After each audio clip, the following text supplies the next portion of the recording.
La evolución de la especie humana es larga, complicada y oscura en algunos momentos. Con lo único que contamos es con unos restos humanos fosilizados y dispersos, encontrados por arqueólogos y antropólogos en lugares remotos y salvajes.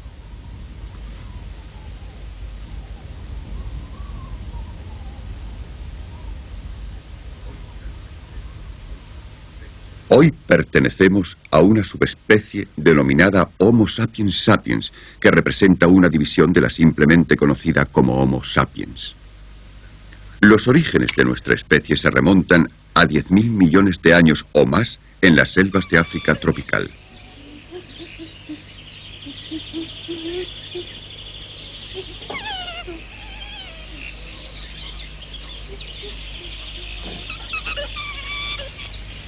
Fue entonces cuando los primitivos antepasados de la humanidad, unas criaturas simiescas con grandes mandíbulas y fuertes brazos y manos, descendieron de los árboles y comenzaron a andar sobre los pies por los prados circundantes.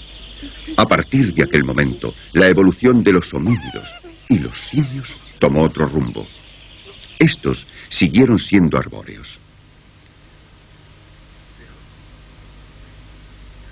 Pero hace 5 o 6 millones de años, los homínidos se convirtieron en lo que hoy llamamos bípedos, porque andaban erguidos sobre 2 pies. Solo podemos hacer conjeturas sobre la causa que les impulsó a bajar de los árboles. Presumiblemente se debió a la búsqueda de nuevas fuentes de alimentación y al hecho de que la selva, como protección, se estaba retirando. Pero las líneas principales de evolución que siguieron a partir de este desarrollo resultan bastante claras. En primer lugar, la pelvis y las piernas debían adaptarse a viajar erguidas. En segundo lugar, los brazos y las manos ya no eran necesarios para desplazarse, por lo que quedaron libres para otros propósitos, para cazar y recolectar alimentos y para fabricar herramientas y armas. En consecuencia, hubo unos cambios muy marcados de fisonomía. La mandíbula y el hocico, que ya no eran necesarios para masticar alimentos crudos, se hicieron menos prominentes. Al mismo tiempo, la cavidad del cerebro aumentó y cambió de forma. Los más antiguos de los primitivos homínidos poseían una cavidad cerebral de solo 500 centímetros cúbicos más o menos, que no se diferencia casi de la de un simio de hoy. Con la aparición hace 1,5 millones de años del conocido como Homo erectus, debido a su estatura vertical, su cavidad cerebral aumentó a 1000 centímetros cúbicos y más en algunos casos. Pero se remontan a tan solo 50.000 años los restos de esqueletos hallados que no se pueden distinguir de los de un hombre moderno y cuyo cerebro había alcanzado la media actual de 1500 centímetros cúbicos. Desde entonces, se han desarrollado las diferencias en el color de la piel y en otros rasgos menores, como respuesta a los diferentes climas y entornos. Estos son los orígenes de las llamadas razas humanas, como los mongoles, caucasianos y negros. A partir de aquí, ya no ha habido ningún cambio importante en la estructura corporal del hombre ni en su capacidad craneal. La fase principal de ajuste evolutivo ha terminado.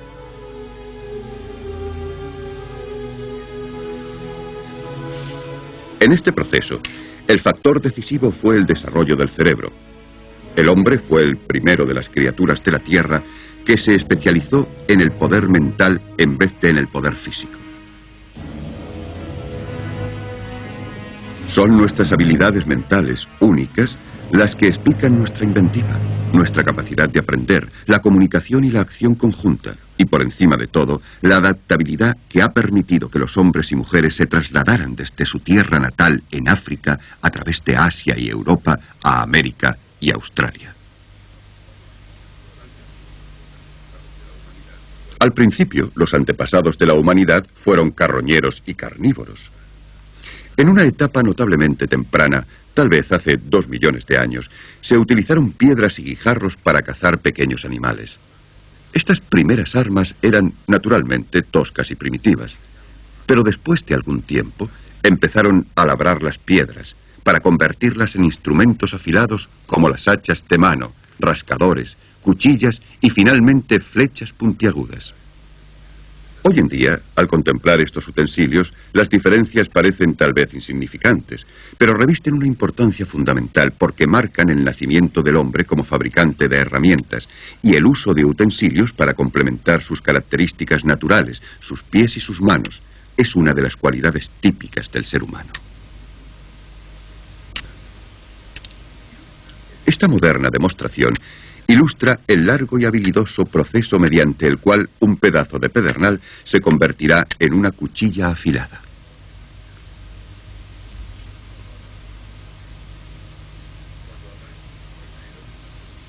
Cuando apareció en escena el Homo sapiens, ya utilizaba huesos, astas de ciervo y colmillos de mamut para sus útiles, así como la piedra. Por muy simples que parezcan, estos utensilios supusieron la primera etapa de la tecnología humana.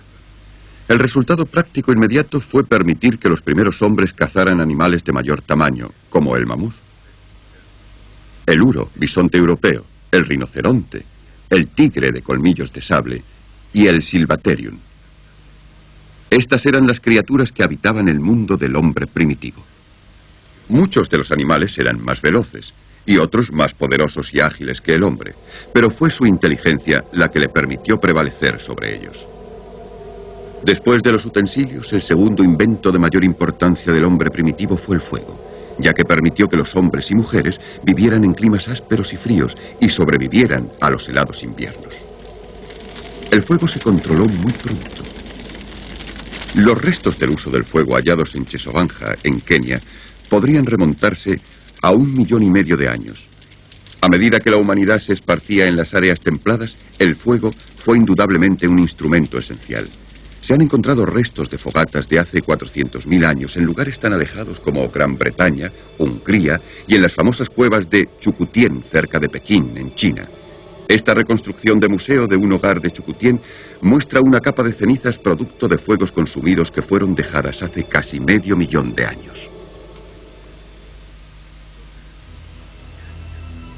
Los primeros homínidos eran criaturas subtropicales o ecuatoriales, adaptados a la vida de la cálida jungla e incapaces de ampliar su campo de acción más allá de las calurosas praderas de África. Sin el control del fuego, los hombres y las mujeres no podían vivir fuera del cinturón tropical. Más aún, solo el conocimiento del fuego y las pieles de animales que utilizaban para cubrirse les permitió sobrevivir al riguroso clima de la gran era glaciar, cuando las temperaturas medias fueron entre 10 y 12 grados centígrados, inferiores a las de hoy.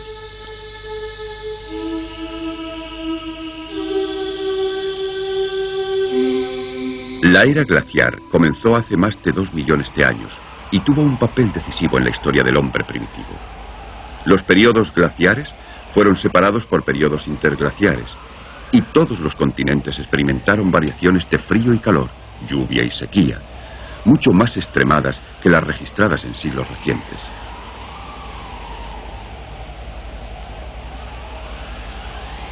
Grandes áreas del hemisferio norte, tanto en América como en Europa y Asia, quedaron cubiertas durante largos periodos de impenetrables capas de hielo, no pudiendo ser habitadas no solo por los hombres, sino tampoco por la mayor parte de los animales.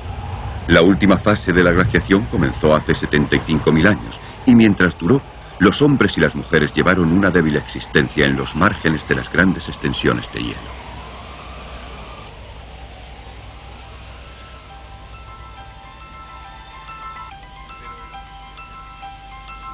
Pero el avance de las capas de hielo tuvo otras importantes consecuencias. Mientras persistió el intenso frío, se helaron grandes cantidades de agua y los niveles del mar descendieron precipitadamente.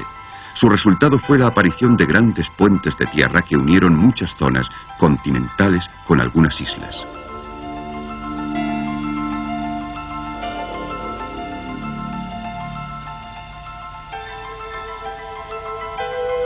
El sureste de Asia era una gran masa de tierra que comprendía la actual Indonesia, Malasia y Borneo, todas ellas unidas con Vietnam. La existencia de un puente de tierra desde Corea hizo posible la colonización de Japón. Más al norte, otro similar, a través de lo que ahora es el estrecho de Bering, unió el este de Asia con Alaska. A través de este puente se precipitaron criaturas de todo tipo y hubo un enorme intercambio de animales entre Asia y América. En otra parte del mundo, las islas británicas quedaron unidas al continente europeo y las capas de hielo conectaron Escandinavia con las llanuras del noreste de Europa. El fin de la era glaciar, cuando el hielo empezó a derretirse, ocurrió hace unos 10.000 años.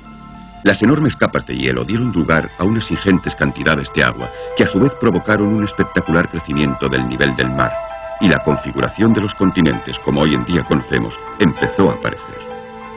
En esta época, los seres humanos ya habían demostrado habilidad para adaptarse a diferentes entornos y climas, y la población humana empezaba a crecer a un ritmo más veloz.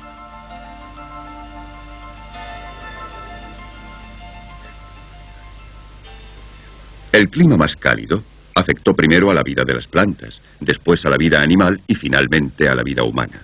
A medida que se derretían los campos de hielo, los mamuts y los ciervos que pastaban en la escasa vegetación subártica de las heladas llanuras de la tundra se dirigieron hacia el norte y los cazadores fueron en pos de su rastro. Más al sur, las áridas llanuras heladas dieron paso a las ricas praderas y surgieron los bosques de abetos, álamos y abedules, proporcionando hogares y alimento a otras especies.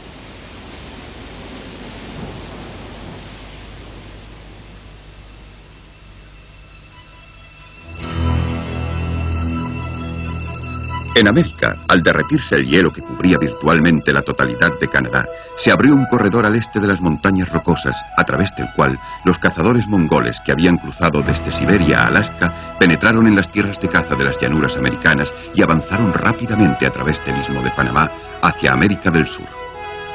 8.000 años antes de Cristo, la humanidad había atravesado la totalidad del continente americano y alcanzado la Tierra del Fuego.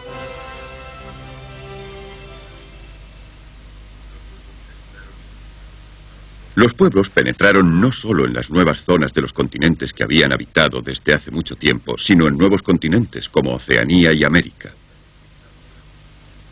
El hombre estaba ahora absolutamente encaminado a convertirse en la criatura más ampliamente difundida en el mundo.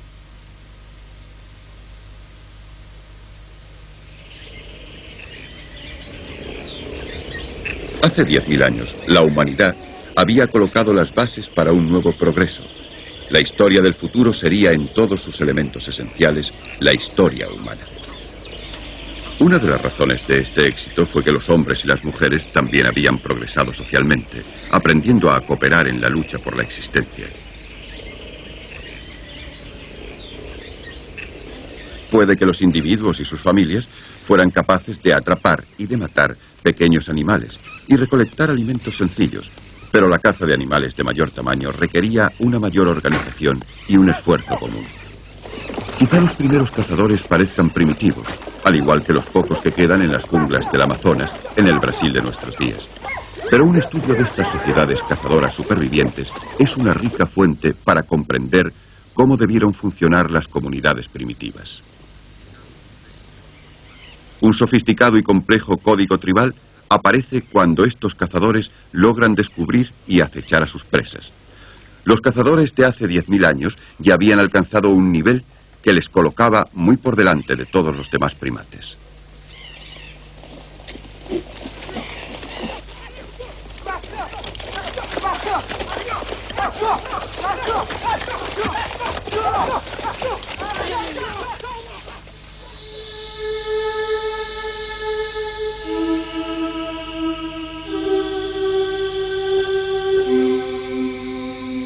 No existen pruebas más claras de este avance cultural que las pinturas en las rocas que nos han dejado los hombres primitivos. Este arte rupestre, que se remonta en algunos casos 30.000 años, es un extraordinario tributo tanto a la habilidad artística como al poder de la imaginación de nuestros antepasados humanos, tan extraordinariamente notable que durante mucho tiempo esas pinturas fueron consideradas unos fraudes modernos. El tema principal de muchas de las pinturas es la caza de animales, tal vez una obsesión natural de la comunidad prehistórica.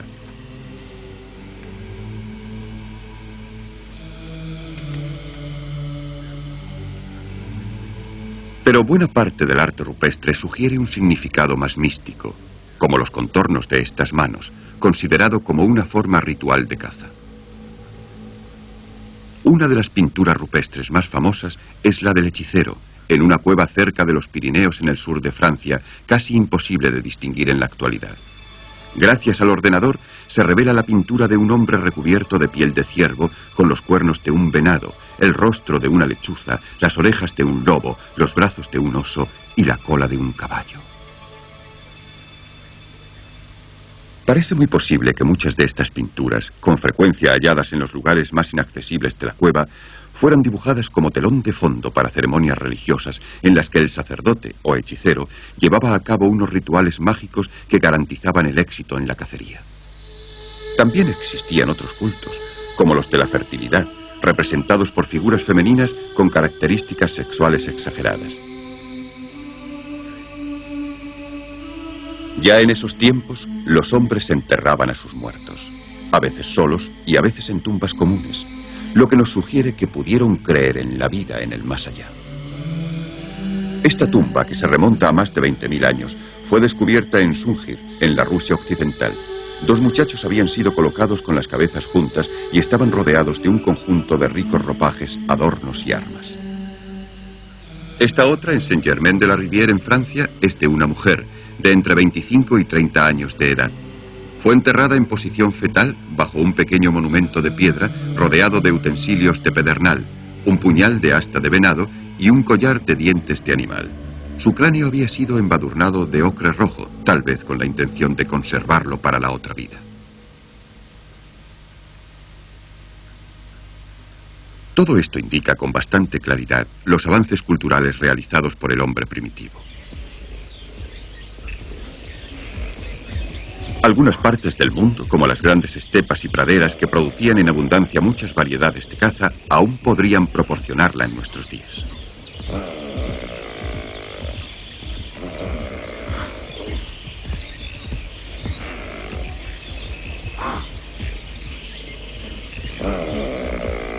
Pero 9.000 años antes de Cristo, los cambios climáticos limitaron el número de presas y las posibilidades de cazar. Así, en Europa y en el Medio Oriente, los pueblos empezaron a comer una gama mucho más amplia de productos alimenticios. Las nueces, las semillas y los crustáceos fueron probablemente recogidos por las mujeres mientras los hombres estaban cazando animales en los bosques, pero tales recursos tenían una inherente limitación. Junto con los cambios climáticos, una población en crecimiento continuo utilizando mejores técnicas de caza contribuyó aparatosamente al agotamiento de las antes ricas fuentes de subsistencia.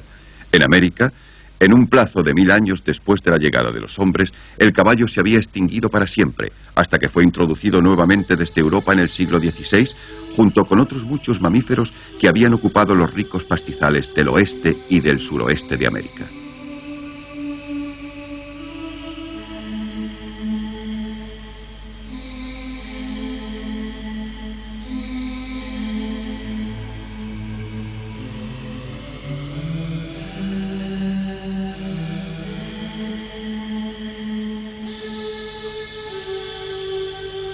A medida que la vida se hizo más dura para los grupos de cazadores y recolectores, los hombres y las mujeres tuvieron que adaptarse, creando nuevas formas de vida en la tierra.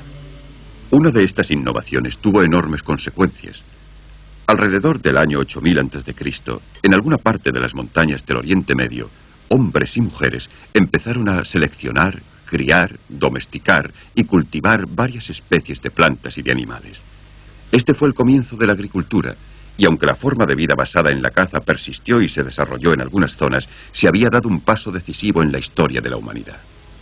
A partir de los cambios climáticos, del agotamiento de los recursos de la caza y de los primeros cultivos de plantas alimenticias, tuvo lugar la transición de la forma de vida nómada agrupada basada en la caza a la vida sedentaria del agricultor. La revolución agrícola marcó el nacimiento de un nuevo mundo y lanzó a la humanidad, para bien o para mal, a la carrera que iba a conducirla desde las tierras de caza a la ciudad y a los comienzos de la civilización urbana.